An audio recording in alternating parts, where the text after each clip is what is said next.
भारत के एक गांव में हर साल होती है एक रहस्यमय शादी, जहां दुल्हन जिंदा होती है लेकिन दूल्हा एक आत्मा होता है। इस शादी में जो रिवाज निभाए जाते हैं वो इंसानियत की हदें पार कर देते हैं। आज सुनिए नेहा की कहानी, जिसने इन रिवाजों को चुनौती दी और फिर जो हुआ उसे सुनकर आपकी रूह कांप उठेगी।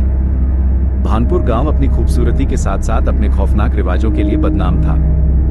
गांव के बड़े बुजुर्ग कहते थे, यहाँ हर साल एक शादी होती है ताकि मृत आत्माएं शांत रहें। अगर शादी न हो तो प्रलय आ जाएगा। गांव के बाहर एक वीरान टूटा हुआ मंदिर था, जिसे मृत मंडप कहा जाता था। कोई भी सूरज ढलने के बाद वहां जाने की हिम्मत नहीं करता था। शाम का समय बस से नेहा गांव लौटती है। नेहा, जो शहर से पढ़ाई कर लौटी थी, गांव के रीति रिवाजों पर हंसती थी। अरे बाबा, ये सब तो पुराने जमाने की बातें हैं। आज के जमाने में भूत कहाँ होते हैं। लेकिन उसकी माँ की आंखों में डर था। वो नेहा को बोलती है, बेटी, इस गांव में मजाक नहीं करते वरना वो ले जाएंगे। नेहा इस बात को हंसी में उड़ा देती है। अचानक एक दिन पंचायत बैठती है।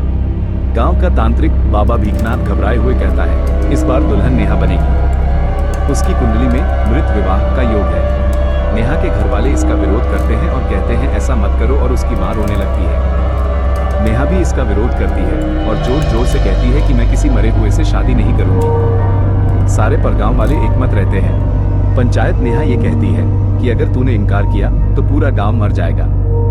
तुझे अपनी कुर्बानी देनी ही होगी। मगर पंचायत का फैसला आखिरी फैसला होता है, तो इसे सभी को मनाना पड़ता है और नेहा के परिवार को भी ये मानना पड़ा। उसी रात नेहा को जबरदस्ती एक पुराने लाल जोड़े में सजा दिया गया। उसके गले में काले धागों और राख के बने हार डाले गए। मंदिर को खून से लिपे पत्थरों से सजाया गया था। चारों ओर बस एक ही मंत्र गूंज रहा था, ओ मृतात्मा, आकर अपनी दुल्हन को स्वीकार करो। आधी रात मंदिर के बीचों बीच नेहा रोती रही, गिड़गिड़ाती रही, कृपा करिए, मुझे जाने दीजिए। लेकिन किसी ने उसकी बात नहीं सुनी। जैसे ही पंडित ने अंतिम मंत्र पढ़ा, तेज आंधी चलने लगी। मंदिर की घंटियां अपने आप बजने लगी। फिर खाली कुर्सी पर एक अजीब सा धुंधला साया नजर आया। सभी गांव वाले डर के मारे सिर झुकाकर बैठ गए। नेहा ने डर के मारे आंखें बंद कर ली।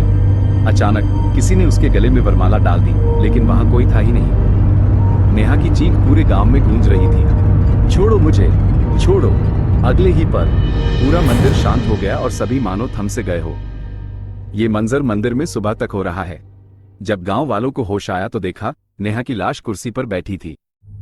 उसकी आंखें खुली थी, गहरी काली हो चुकी थी और होठों पर थी एक डरावनी मुस्कान। उसके गले में वही राख और खून से सना हार झूल रहा था।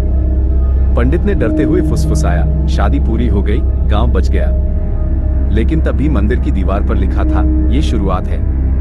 अगली रात गांव में हलचल का माहौल था। गांव के लोग नेहा का अंतिम संस्कार करना चाहते थे, लेकिन नेहा की लाश अपने आप गायब हो गई। रात में गांव के बाहर सुनसान खेतों में नेहा के ठहाके गूंजते थे। लोगों ने उसे लाल जोड़े में देखा, खेतों में घूमते हुए। उसके पांव जमीन से कुछ इंच ऊपर थे, हवा में तैरते हुए। एक बूढ़ी औरत ने बताया, नेहा अब मृत दुल्हन बन चुकी है। हर साल उसे एक नई लड़की चाहिए, वरना वो खुद गांव को तबाह कर देगी।